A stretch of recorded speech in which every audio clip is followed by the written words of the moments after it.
Is in the Pocket is sponsored by the School of Rock Main Line. I'd like to thank the School of Rock Main Line, located at 511 Old Lancaster Road in Berwyn. You can visit their website at schoolofrock.com. Ask for Dave Marsh or Rick Allison.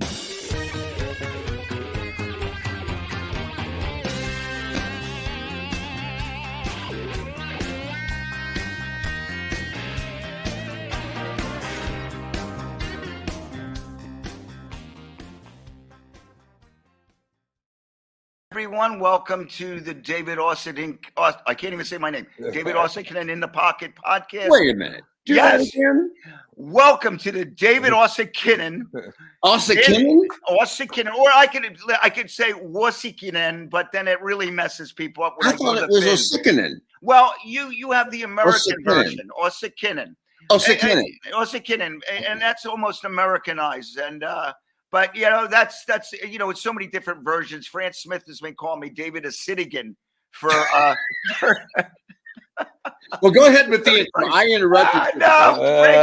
David. Well, listen, welcome everybody to the In the Pocket podcast, and today is going to be a very special In the Pocket podcast. It's Wednesday. Is this December 10th today? I mean, November 10th today? November 10th. So. Yes, November 10th. Let's not get us into December yet, and I'm really excited about today because not only do I have my buddy Freddie B with me, who was always a blast to hang with. I got a guest today that is a very, very important person in my life, and just a wonderful human being, but a ridiculous artist, musician, producer, humanitarian. He's got it all. He's got a philosopher. He's my man, my good friend, the one and only David Prater, coming from Colorado. Brother, how you doing, man? Thank you. 8,000 feet. Yeah, baby. Whoa. Yeah. Hey, how cold was it there today in Philly when you woke up? It's actually nice today. I think it's going to be in the 60s today. 60s. We've been having ridiculous weather here, man. It was 18 here this morning. Are you kidding me? No, you're kidding me. Well, we've had snow on the ground for 2 weeks. You're kidding me. No. Wow. So you can run the gamut from. I mean, you could wake up one day and it could be 75 degrees there. Like it's like wild. You can go to the bathroom and get done with your business and come back out, and the weather's changed 20 degrees. Wow. That's crazy. Well, I'm going to ask you why. We're at a point where we can see all the weather coming over the mountain, and it's just like, oh, here it comes. Yeah. Well, I'm going to ask you about why Colorado, but you've been all over the world, lived all over the world. Freddie, I got to tell you, Prater was always like, I almost seemed to want to know what he was doing on a weekly basis all through my lifetime, because he was one of these guys that I met. I guess I was probably early 20s when I met David, and he was already making inroads and was unique in even a unique culture at the time. When David's into something, he's into it and deep into it, passionate about it. Like, and the thing I'm going to bring up is the cassette bag. Oh, dude, the cassette bag. Yeah. Prater recorded everything, and he carried that bag. And, before you had multi-instrumentalists and guys like were great. And David was a scary good drummer. I mean, like a beastly drummer, hit that snare drum, but had chops. And, the Prater shuffle was something Prater and I were talking about it this morning. We had a quick phone call, and I told him I saw Billy. Well, we're talking to Richie. Oh, your other buddy, yeah. But I saw Billy Bremner last night, because we played with him last night. How was that? Oh, it was incredible. And his drummer is a Swedish guy named Peter Sundahl, and he had a beautiful shuffle, and he had a great left hand. And really? the best, yeah. And I think a left hand that Prater would see it and go, yeah, he's got it down. Yeah, he's doing that on purpose. Yeah, because Prater had the greatest. At the time, I never ever saw a guy play a shuffle like David. Right, because that left hand was like the right hand, and maybe the right hand wouldn't even be doing as much as the left hand, and the left hand would be doing things that were so articulate and accenting and just incredible. And he played with such ferocity that was like, holy shit, what is that? You know, Well, let me say something about that. Do you remember the intro to Rock and Roll Led Zeppelin? Yeah. I teach it. Yeah. That left hand's dragging keep like me a rocking. mug. Right. Yeah, right. well, but see, the thing that David did that I always loved, that I really, it scared me into getting good. Like, I got to learn this, because I'll give you one specific day. David, do you remember one day I was playing with Eric at the club in Levittown? Vernon's. I remember that waitress too. Yeah, I'm sure you do.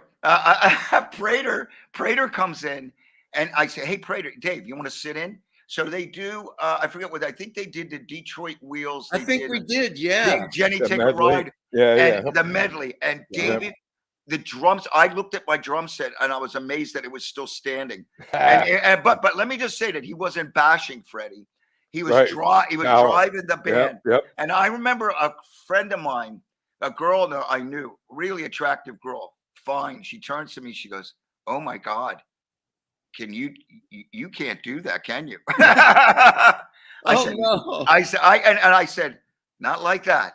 Because it was like, because I could play, but that guy, it was like, and I'll tell you, it was one of the most, to this day, I remember, because David went at it like, there's never, and when he's playing, I don't want to make you blush or anything, but when he's playing, it's like he's playing.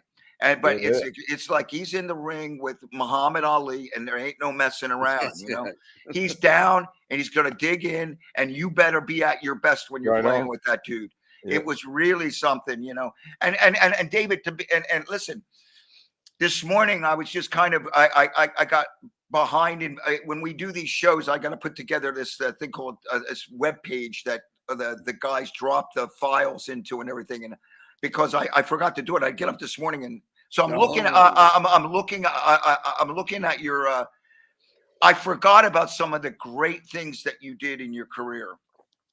Like, I forgot about driving school. Yeah.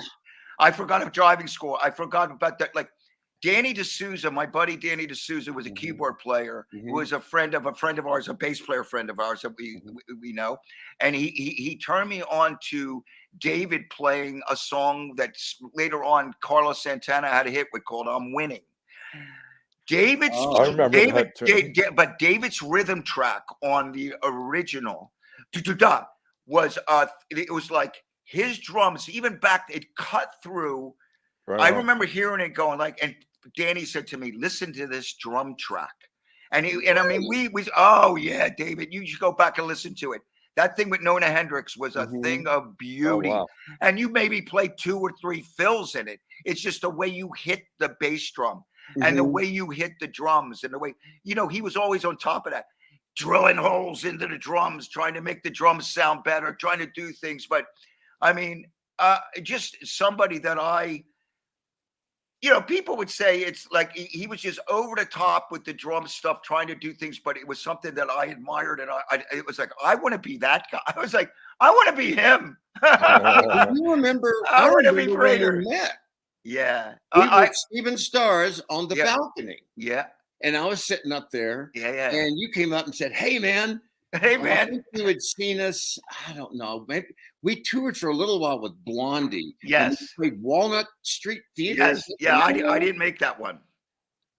Well, anyway, you came up and were talking to me, and I'm thinking, who's this guy? He's a drummer. And so, but you were just the cutest, most personable guy to deal with. And so, we started talking, and then I'd kind of see it from now and then, doing other things around town. And before I knew it, I had to leave. I mean, I lived in Upper Darby back from 77 until about 80.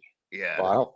Over there by the Tower Theater, 31 Wellington Road. Yeah. Right around the corner. But you always were into something cool. Listen, what I even forgot?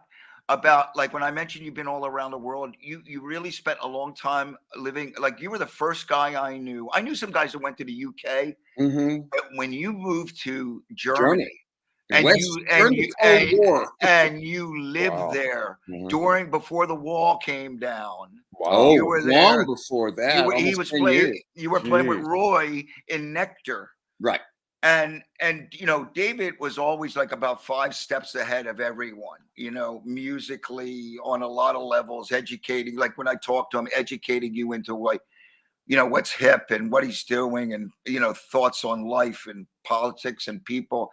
I mean, just listen, I get on the phone. So if I get on the phone with Prater, it's like get ready, you know, because it's almost like I want to record it, because I want to go back and hear, because we get into some things, and it's deep, a lot of things over the years. Oh, but, yeah. but listen, just going back, I mean, you one day just decided, after like making inroads into New York, playing with Nona, being the guy, you just went to Germany to Nectar. And I always wondered, how did that Nectar thing even come about? What happened there? They were a British band. Yeah. Oh, that they all played. They were probably, let me think, Roy died about, he would have been a 72, 73. So he was 6 or 7 years older. So he actually played in the place called the Reeperbahn. Remember that in Hamburg? Oh, yeah. He spent a lot of It's time not here. like it used to be. Yeah, no. But British bands could go over there and actually get paid to play. And it was, you know, it was, the you could make a Docks. living. The Docks, yeah. Yeah. And Yeah. so they came to Germany, and then they started, you know, playing their own stuff. Everything was obviously, there's a lot of hash back in that day. You know, that was there wasn't, you know, hard narcotics. Well, there's probably heroin, but Yeah. people weren't into that. It was mainly like just hash and pot, stuff like that, and maybe mushrooms. Yeah. And so they were playing in you know, they knew the only way that they could make it was to move to Germany. And they, after a while, I think they were based out of Frankfurt, but then, you know, stepping forward years later, their management was in Frankfurt, Germany. Yeah. And so I remember you lived there for quite a bit. Carmine and I were roommates. Yeah. Wow. Yeah. I mean, he literally, I was on one side of the door and he was on the other. Yeah. And we just slept on the floor, you know. Wow. I mean, committed to making, you know, greatness. Well, what happened is we realized that now in the late 70s, that was a terrible time in the music industry because nobody was getting signed. I think there was kind of like a semi-recession during that period. So anyway, we weren't getting any action trying to get A&R people to come out to our showcases and stuff like that. I mean, this is when the Knack had that song, My Sharona. Yeah. That's, you know, and I love that drum track, by the way. When I listen to what he said, I love that guy. Oh my God. Great. So what happened is the management said, yeah, we're going to move you to Germany and we're going to kind of get back in, kind of like a Hooters thing, you know. Yeah. Because they were huge in Germany and Europe at one time. They were like Yes or Genesis had a humongous light show. Yeah, wow. And so we went over there and I lived there for a year and we toured in the fall of 80. And then I left in 81 because it had really run its course. I mean, and I knew that I didn't want to stay there 10 years chasing the dream in Germany. Right. You know, but I love Germany. I love Germans. I love the experience. But that was an interesting place for me because we lived in this big kind of industrial commune and it was a film studio as well. And so I used to be able to go down and practice and make as much noise as I wanted. Yeah. And I started, I'll never forget, there was one time I set a timer right there and I said, okay, I'm going to do a single stroke roll to failure. In other words, what they call like in training, like when if you go, oh, that's failure. Yeah. You know, as opposed to this isn't, you know. So I was going to play as long as I could, you know, doing a single stroke roll. It still sounds good, Fred. Hear that? So anyway, I spent a lot of time just kind of, you know, streamlining things that I had been wanting to do and never had the time to do because, living on the East Coast, you're either living in a big apartment building or a row house or something. And you may not be able to make racket, playing drums. I mean, guitar and keyboards, that's different. Right. So anyway, Carlos, when I had to play the solo in Soul Sacrifice, that was Santana. But the people who are listening, David played with Santana. That was in the summer. That was in August of '76. But I'll tell you that story, but it's a long. What I'm making is that playing in cover bands and club bands, 5 or 6 nights a week, that's not really, if you're going to do a solo or something like that, you need to practice the solo. You need to figure out what you're going to do. Exactly. I figured that. I went through that. I never soloed, but this year I started, and Rob helped me. It's just this year? Yeah, Rob just helped me because I didn't want to do it, but we produced one. Now I like the fact of using samples and messing around and making it entertainment. So let me ask you something. So obviously, doing the Santana gig for a little while, did you get? You knew Michael Shreve, didn't you? You knew Michael. No. And it's an interesting story. So when I auditioned the first day, I was the first drummer in, and I found out about it when they were loading in at SIR. Yeah. And I saw one of the roadies and I said, "Hey, what are you guys doing? Is this, Carlos? Where's Carlos?" And they said, "Oh, we're here. He's auditioning a new band." Oh. And I've told the story so many times, but he was looking for a singer, and he wanted also a rhythm guitarist, somebody that could kind of play chords behind him. Around the time that they did Winning, I'm Winning, because Carlos did it. And I know. The singer at that time was also a rhythm guitar player. Oh, yeah. Oh, wow. And so they wanted that, and they wanted a bass player, and they wanted congas, timbales, and drums. So, that's how I got that gig. You went in there, just so what happened, talking about Mike Shreve, what happened is I went in, it was brutal. I was playing at the San Francisco International Airport. It's some lounge. And so you played until 2, and I had to break my drums down, throw them into my Tradesman 100 Dodge van that you guys used when I went to. I rode in that car before that van. I know it. I know it. So what happened is we started playing at one point, and I remember I got all my drums set up. You know what it's like? It's like those are right, and a little closer hi-hat. I'm good. And then you look around like, okay, what are we doing? And Carlos, they were already playing. And Carlos, he likes to switch instruments a lot. So I played a lot of guitar back then. Yeah, and a great guitar player. That was you're burning. Like, oh my God, listen to him play guitar. So what happened is after one rehearsal, he rode in with me, and then we rode back in my van. He lived in Mill Valley. And so what happened is we went to his house, and he said, okay, there was a guy named Tom Crucier, Juan's brother. Juan is from Rat, Juan Crucier. And they're Cuban. And so Tom was a good singer, and he was auditioning with Carlos. And but I played, Carlos wanted me to play guitar. So here I am in Carlos's studio being built. I'm playing out of a really nice boogie amp, playing a Strat, and I'm like, I was in high school 2 years ago. With David Sidecheck. So anyway, about Michael Shreve. So when I went in to play at SIR, we started playing.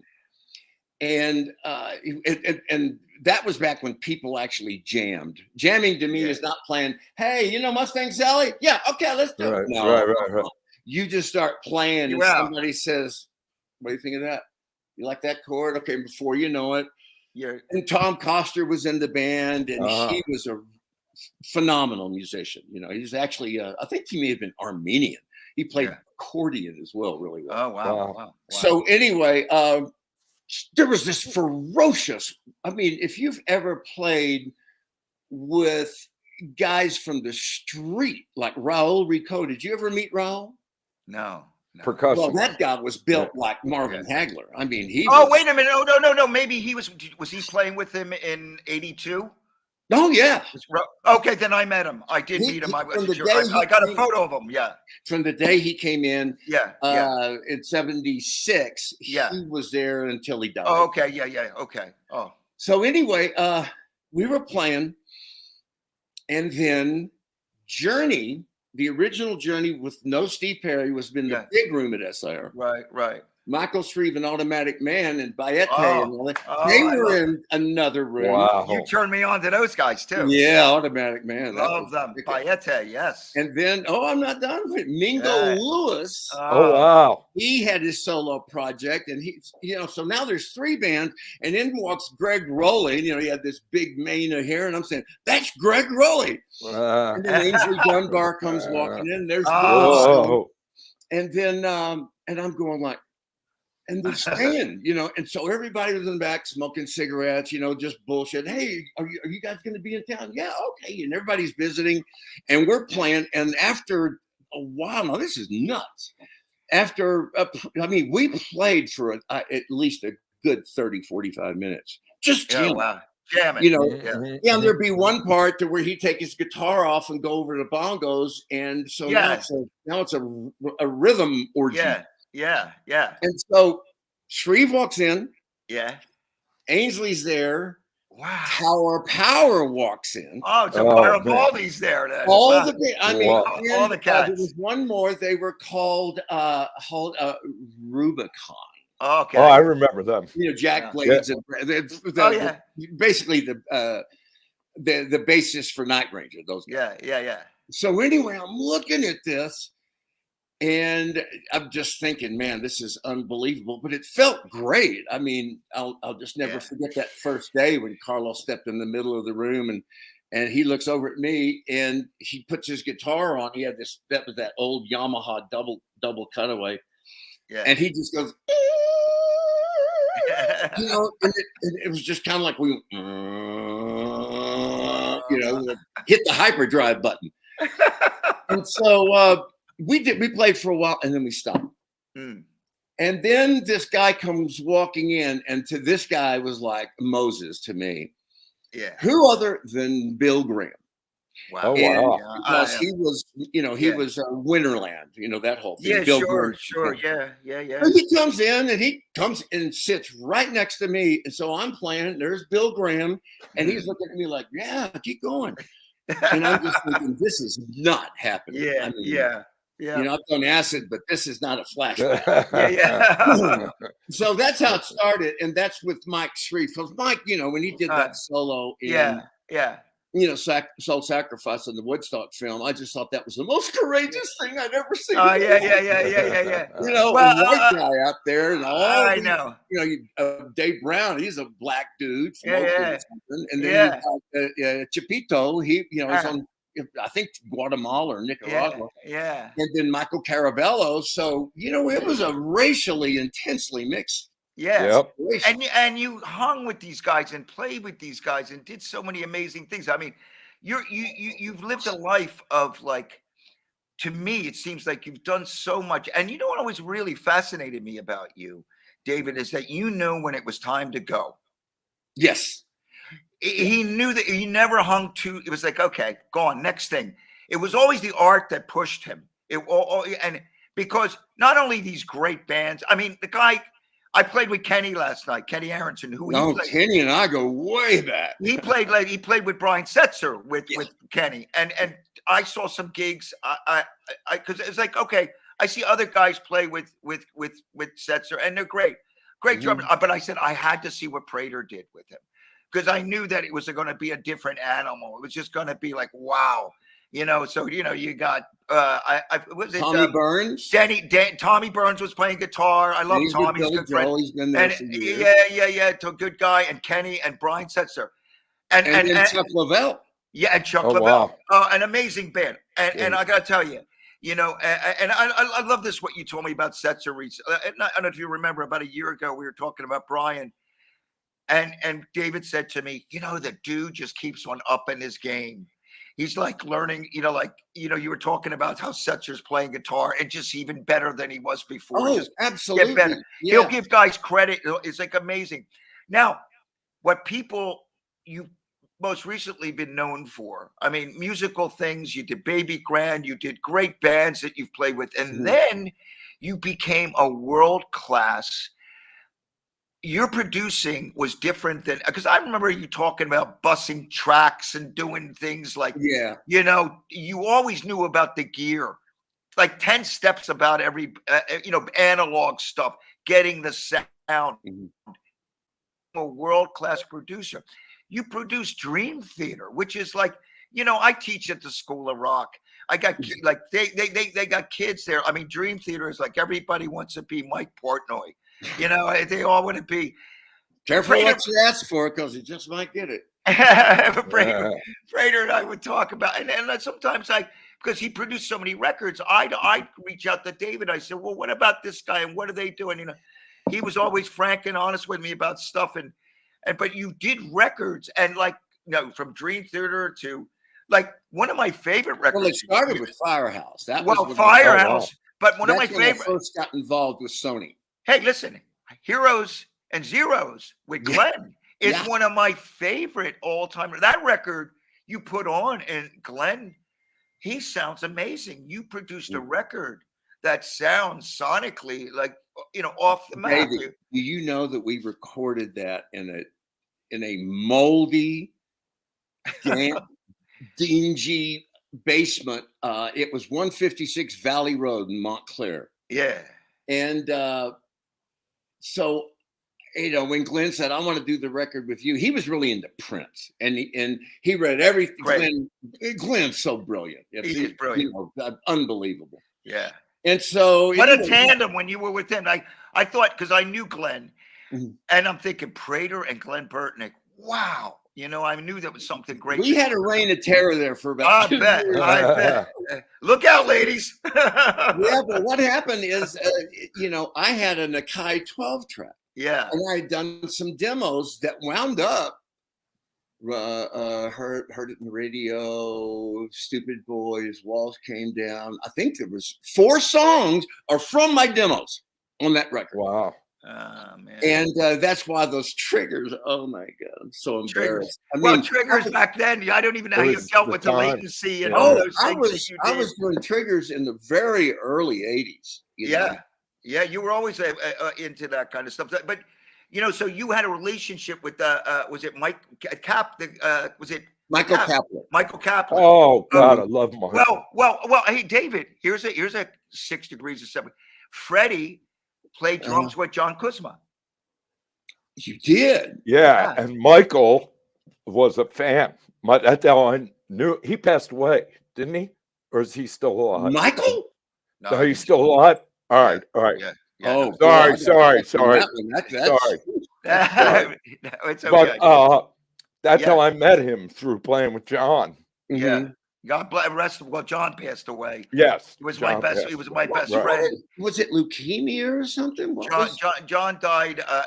It was just an I think it was an accident. Medication, and he was going through a tough time at the time, and we were hanging a bit. At the very end, we got to really spend some quality time together. But he was going through a tough period. I think back then, even over the last 10 years or even 5 years, the awareness of mental, I'm not saying he was mentally ill, but I think he dealt with a really heavy depression. And John was the last guy. Right. He is a very prideful guy. He was going to tell you that he was depressed, but I knew John, and John wasn't a guy that was going to be pushed around. And he was doing some side jobs, and some things happened that were really out of character for John. Like somebody, one day somebody told me he was some guy was like bullying him on the job, and going like, "What? You can't be talking about John." No, that shit ain't going to happen. He wouldn't stand for that very long. No, not very long at all. So John was an amazing person, but David, at the time, I thought maybe you were going to end up producing him at something, or I know they talked. Well, I saw him one day.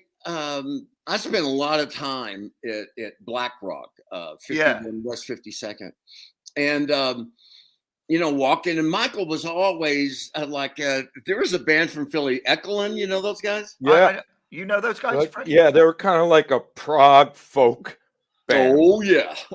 Yeah. Anyway, they were kind of like a lighter version of Dream Theater, a little not quite as concert intensity, but very good.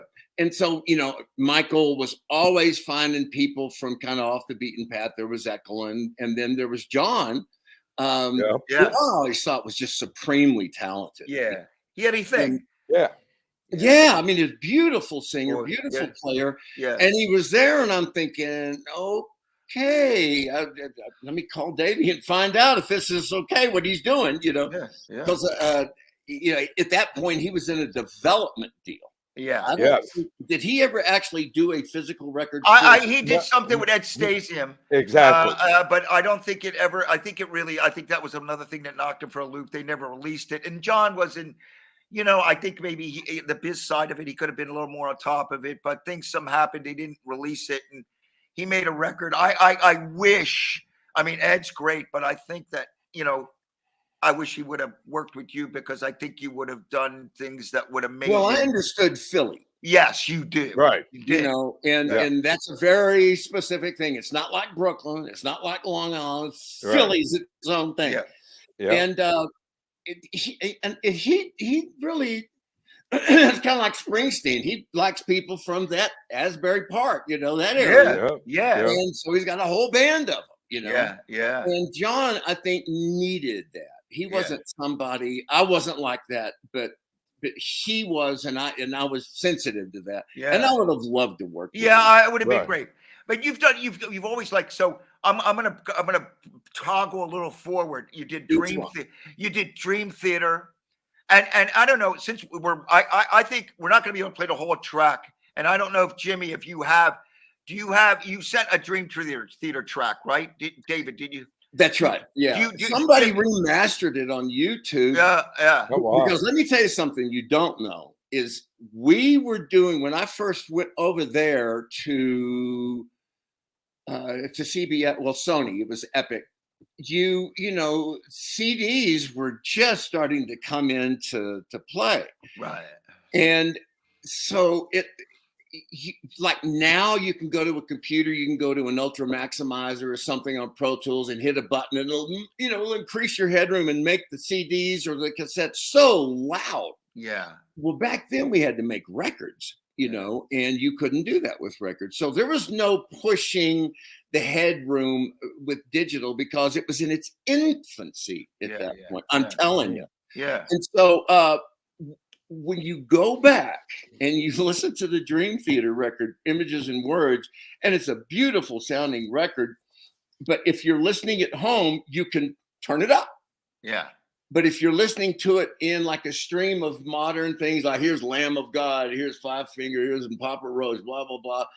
Those are current records and they're loud. They're just, sometimes to the point of being offensive. Well, I know. I was wondering how you feel, because mastering, I have these conversations with Phil Nicholas about mastering, and some guys, like, they make records and there's no, it's like everything's squished. Well, let me tell you, you're going crazy with it, What happened is this guy remastered it. So now if you listen to Dream Theater, like there was one time in Houston, a guy said, "Or anything you do on here?" And I said, "Yeah." And so I went over, and it was one of these internet jukeboxes to where you could type in what you wanted, and it would find it on the internet and play it. Yeah. Our record, the Images and Words, is so quiet. Oh, I mean, it sounds anemic. Of course, you go turn it up, and it's like, wow. Different. Yeah. So this guy made it to where it's loud and clear. So that's the one I sent you. Yeah. Cool. When you cut those tracks, did you have the band, like, did you bring the band in, did they record, or did you, because I know you always had different, you were like a scientist, producer, also knew like a great baseball manager, you knew the personalities. Have to know the personalities. How did you, your method, if you don't mind sharing a little bit of that, what did you do? That was like herding cats. That's not quite accurate. It was more like trying to corral a bunch of Utah wild Mustang ponies, because these guys wanted to run. Yeah. And I was going to let them run, Yeah. but when you're making your record, it's really not about, hey, everybody get in the room, man. Let's do. Yeah. Yeah. No. Yeah. You listen to Def Leppard's Hysteria. Yeah. There wasn't anybody. Some people weren't Right. even in the compound, Yeah. Right. Yeah. because it was constant overdubs and layering and then 60,000. Yeah. There was never a doubt who was when you're producers, never a doubt who the boss is. You were the boss. This is the way You have to do that. Yes.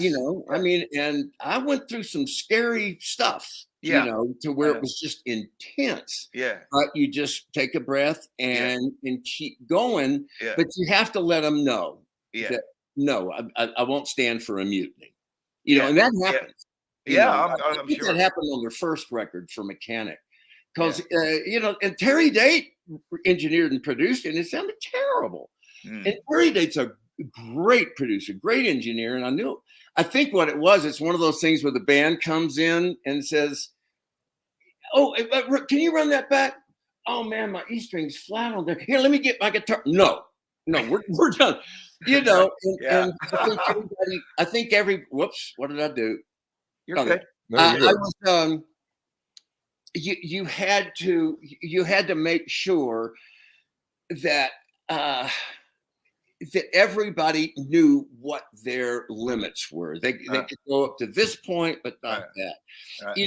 And obviously Michael had a very strong opinion on that. And and Kevin, the singer, was brand new in the band, and he didn't like him. And I said, "I'll tell you if he's a good singer. You sing? Can you sing? Shut up." Yeah. Freddie's James is a great singer too. He'll sing the harmonies. He'll like. I sang all the harmonies with Kevin, and then his name is actually Kevin LeBrie, but there was two Kevins in the band, so he said, "What's your other name?" James. Right, you're James now. Yeah. Oh, anyway, Firehouse, I sang every single track. Yeah. On the first and the second one. Yeah. Glenn Burtnick, I sang all of them, and on Diving for Pearls. That's great. Great record. That was cool. I played at one point, other than lead vocal, I played everything on some. I mean, some of the stuff is real easy. Yeah. But you made it work. Hey, listen, Jimmy, do you have any Dream Theater? Could you have that queued up? Can we play a little bit of that? Let's see. There you go.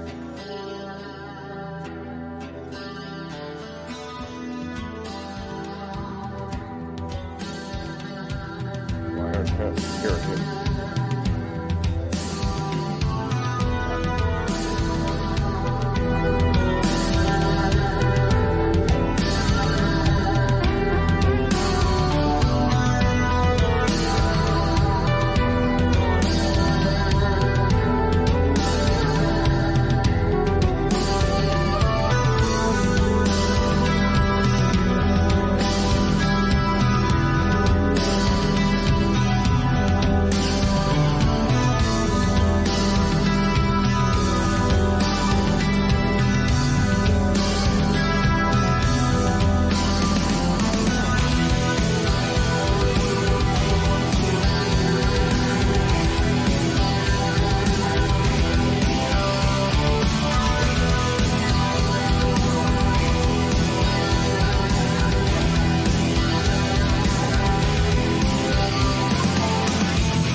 bayonet.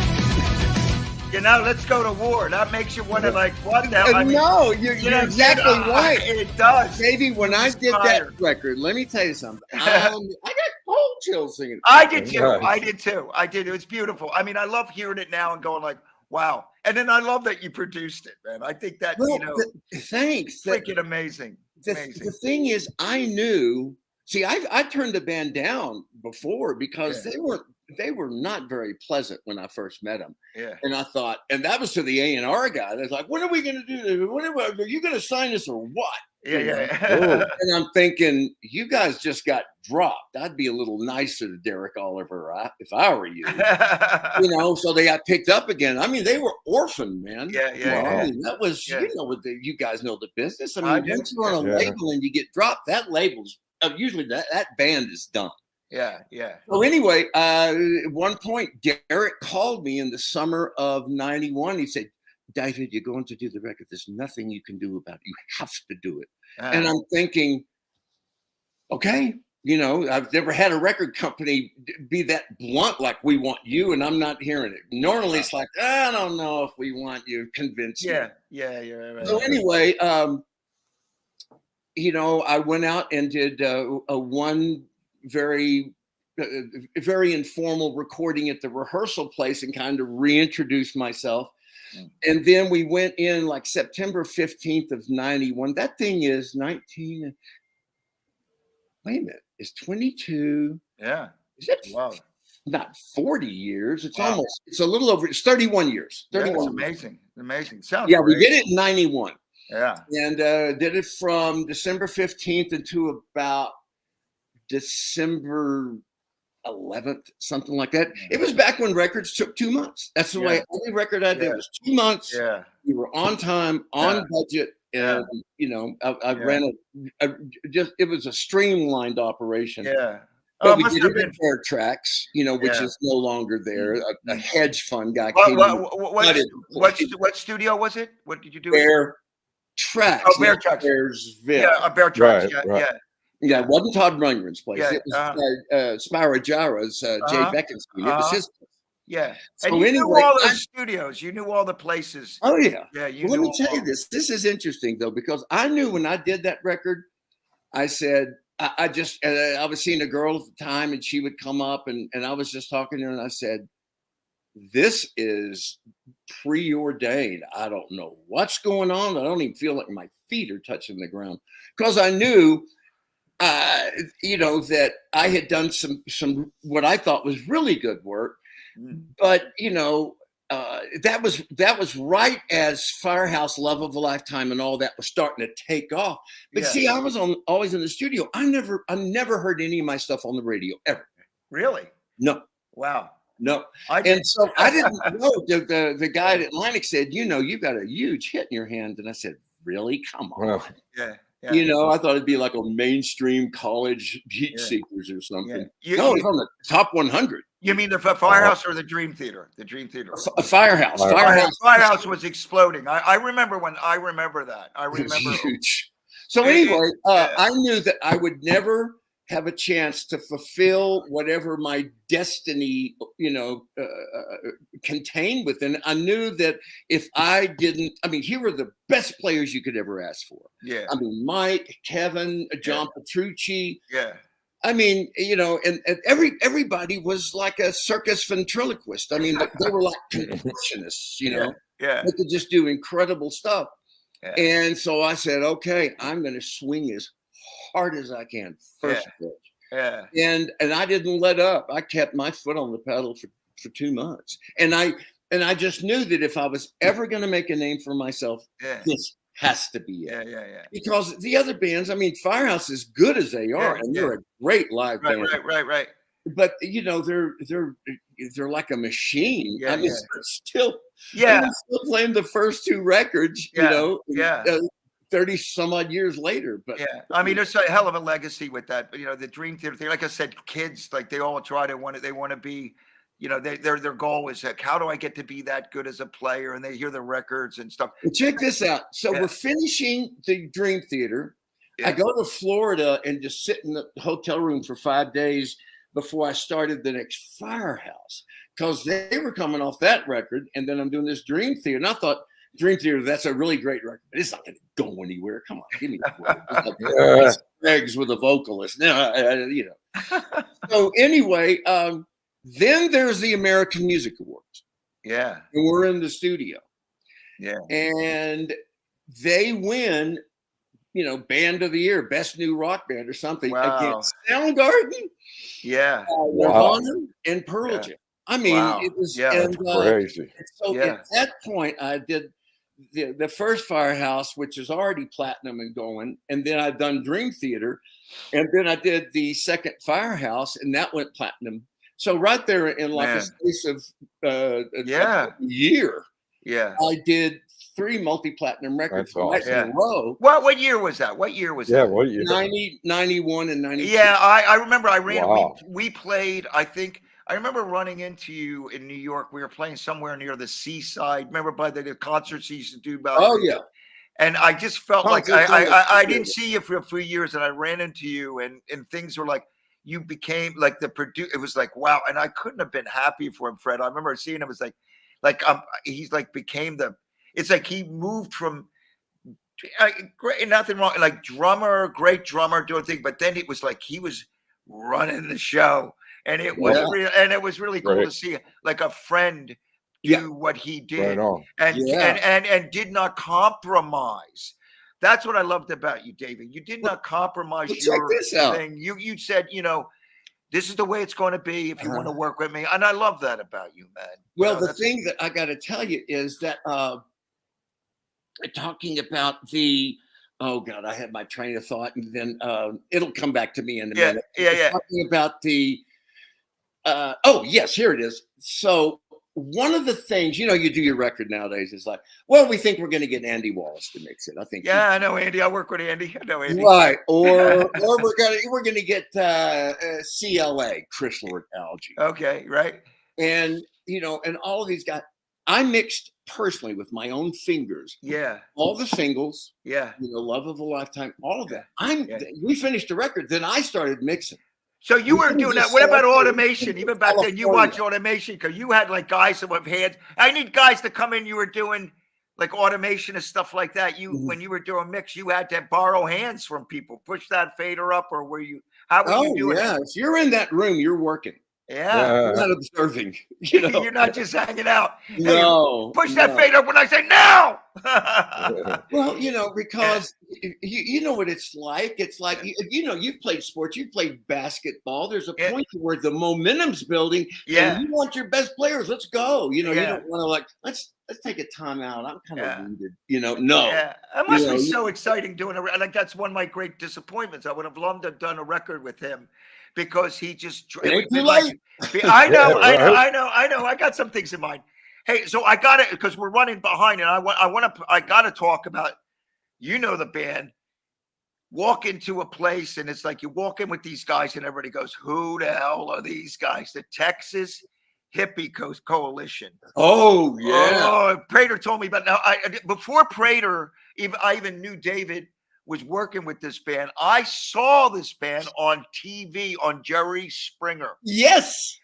I was there mixing that. You were doing that? Mm-hmm. And it was like, oh my God. It was like, first of all, we remember Leslie West in his heyday. Yeah. Like where he he looked pretty scary. He looked like a midget compared. Yeah. Let me tell you, all these guys look like, it was like a band of Leslie West that looked like they were gonna like biker dudes. It looked like everybody about half the band's on parole. The other guys are trying to be able to cross the state lines to do a gig. You know, Prater's their boss. Prater's the producer. He's the man. What's the name of this group? Who is it? The Texas Hippie Coalition. I'll have to check them out. I've never heard of them. You play No Shame.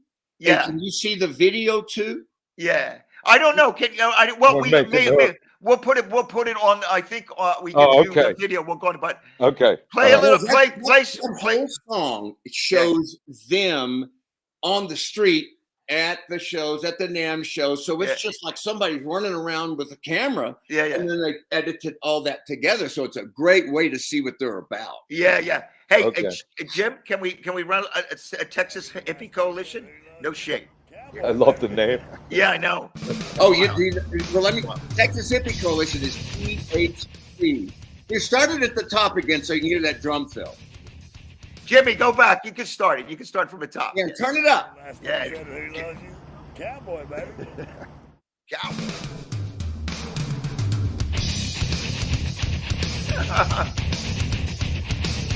Woo! It's like jumping on a motorcycle.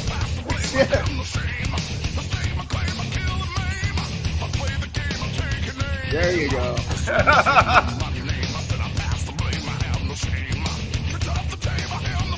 Awesome.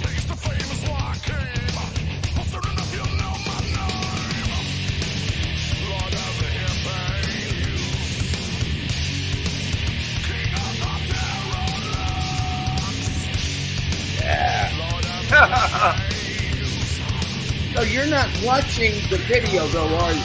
No, we're gonna watch. No. Oh. We're gonna get the video on on it. sense until you see the video We're gonna put the video on. We'll get it on there so they on can see. the page. Yeah. Yeah.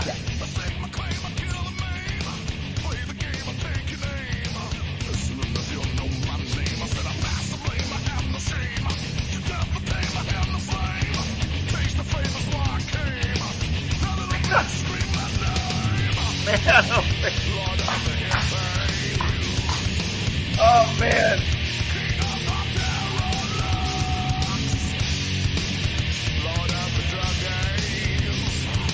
Yeah.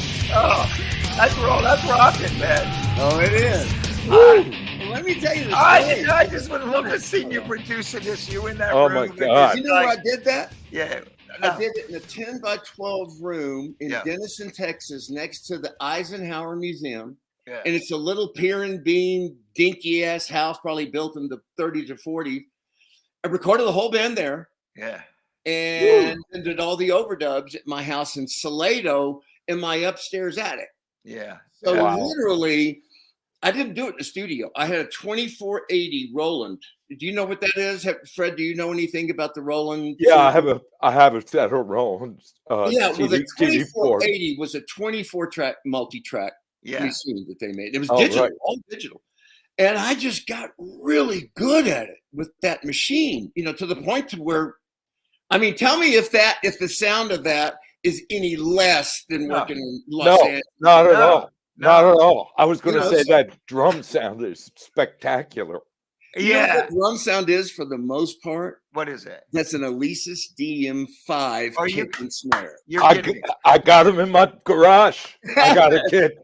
I wore the snare out. I redid the kick drum because Yeah. he didn't hit very consistent. Yeah. But I'd kind of blend things in, so you would hear all the velocity and sensitivity. It doesn't sound like just one shot sample. Nah, right, man, right, you right. hit you. No. Could, No, I man, mean, amazing. yeah. I mean, just amazing. And listen, I got to tell you, and I remember seeing, I don't know what it was. I think the TV was on, and I walked by, and Jerry Springer just happened to going through, and I saw this thing. I said, "Whoa, stop whatever you're doing and watch this," because it just seemed like, what the hell? It's like these guys Ooh. took over the show. Let me tell you something. It was wild. When we first started, when we did Yeah. that record in 2008 and released it, now check this out to show you how long ago it was.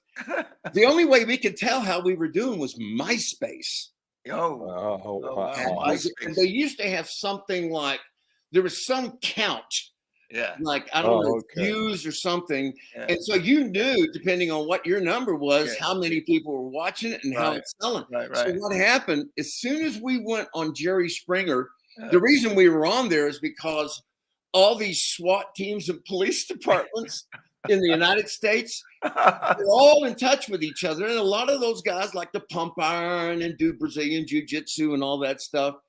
And steroids, they juice, let's be honest. Yeah. So anyway, the guy in Chicago that had been Big Steve's understudy, he's now in control of the show. He Yeah. loves Texas Hippie Coalition. So the police department asked us to come up there and do the thing on Jerry Springer. And they said, "Would you like to do it?" And I said, "You tell him, hell yeah."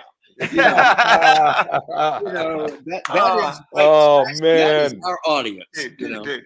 So Wow. anyway, that was a fantastic experience. So Prater, we're gonna have to do a series of podcasts with you. Totally. I Yeah. mean, because one, this is just so much fun to hang with you, see you. And I love you, man. I do. I love you. Oh God, I do. You know how I am. We were I talking. like you. I'll do anything for you. And Michael, the audience doesn't know. I went through a bad time. We were talking about for sure. And everybody has their moments, but I remember I had the drug thing, and Prater was so supportive. He went with me, and he was just my friend. He loved me like a brother. And I'm just so proud of what he's doing and all this stuff. And listen, real quickly, why Colorado, man? Well, we're not getting any younger. No. And there's a point to where, first of all, Texas, when I moved back to Texas, that there was some reasons for that. I got married and found a wonderful woman. Yes, honey, I'm talking about you. So anyway, she got me into Colorado in the late 90s, and we're at a part that not many people know about. I mean, where are you? Southwest corner. We're in the San Juan Mountains. We're up the road from Durango. Yeah. Okay. It's still ringing the bell, but it's an interesting story, but it's not a short one. But as far as Colorado, the country's getting insanely hot. Yeah. Most of the country's hot in the summer. And in Texas, you'll have like 2 or 3 months of well over 100 degrees. Yeah, it's not. I took a thermometer one day. I was out fixing a sprinkler head, and it said 125. Yeah. Wow. So in Colorado, it never gets above maybe an 80 here. Right. And it's dry, so you don't feel the cold, the chill never gets into your bone like it can, in the East Coast. Oh, yeah. It's up here because, now, I mean, I'm in my house right now. I've got GigaNet. It's fast. We had fiber optic come in. Oh, good. Months ago. I know you had some issues there earlier on that. Now you're cooking. Well, I had been on them. I said, "When are you going to put that in?" And they say, "Well, we can't until the spring. The ground's frozen." Right. Hey, you get that fixed, or I'm coming over there. Well, I was pleasant and tried to be charming with them, but I needed it. I know you do. Oh God, I did that again. Oh God, look at me. What the hell? No worries. No, hey, listen, we're going to bring you back because there's some stuff we didn't talk about, and it was a total pleasure for Freddie and I. Loved having you on here. You look great. Thank you. I know we all have mutual friends. I'll say hey to everybody. I talked to Eric this morning because he came out to the show last night. He said to say hey. There was a bunch of Swedish guys. How's he doing? He's doing great. Okay. Doing great. I told you about my wife. Yeah. Got Ramsey Hunt syndrome. Yeah. We all, you get older, and it's not for getting it's not older. For the faint of heart. No, not for whips. Prater, real quick. You had a double hip replacement, right? I just had double spinal fusion. Oh my God. Prater says to me, I told him because I was his hip sponsor. I had my one hip done. I remember. So he called me up and we talk about it. And he goes, Davey, I'm going to get them both done. What happened is the first one was right when I was coming to Colorado. So I got the first one done, and it was great. I was standing up an hour after I got it. I remember that. Then 2 years later, almost to the day, my left one goes out. And so I thought, well, I'll go in with the same guy. Well, he retired. So there was this young guy, like 35 years old. And what happens, and you've got to be real careful with this. I've learned so much about it. Is that you've got all your nerves coming out of your spine. Tell me about it. And you have to be very careful. Some surgeons are like, a nerve, whatever. But that's if your nerves are irritated or inflamed because of some sort of a, asymmetry in the way it was all, the operation was done. Well, that's what happened with me. And for a year, it was getting worse the farther I got. And so I finally, the guy that I was, I told him, I said, I want you to take this shit out. This is horrible. Yeah. And he said, you know what I think it is, Mr. Prater? And I said, I'm a captive audience. What? nerve damage. Oh, And I said, now you're talking, because rehabbing didn't help it.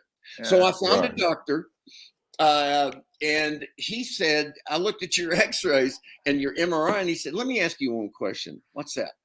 How do you deal with the pain? And I said, well, I've had it so long, I've just kind of gotten used to it. You think you can do something about it? Let's go. So he did the same operation on me, but he did basically 2 of them, Tiger Woods. So when he had the same thing, he had nerve pain, and there were times that I saw him playing and he collapsed on the course. Not from, metabolic things, but just because it hurt to swing a club. Right. So it's the same thing. It was spinal fusion, but they're much better now. And you're feeling better now. Oh yeah, I love it. Awesome. All right, so I'll give you a shout. We're going to bring you back anytime after 2020 in the 2023. David, it was wonderful chatting with you. Did you listen to the Prodigy from the Baby Grand demos from? I got them. I got a bunch of stuff, but I'm going to check all that stuff. I'm going to be listening to all, and I got to talk to you about this Yes package I got from Larry Maggot. That's unbelievable. Wow, that you will really love. Yeah, there's a bunch of stuff going on. And let me tell you, I am so proud of you. You have ramped up when you got together with Dallin, my wife, Davey, Dallin. I mean, that was your rocket ship. Yeah. You guys just went, you ready? Yeah, let's do it. Yeah. She kicks ass, and she's beautiful to beat.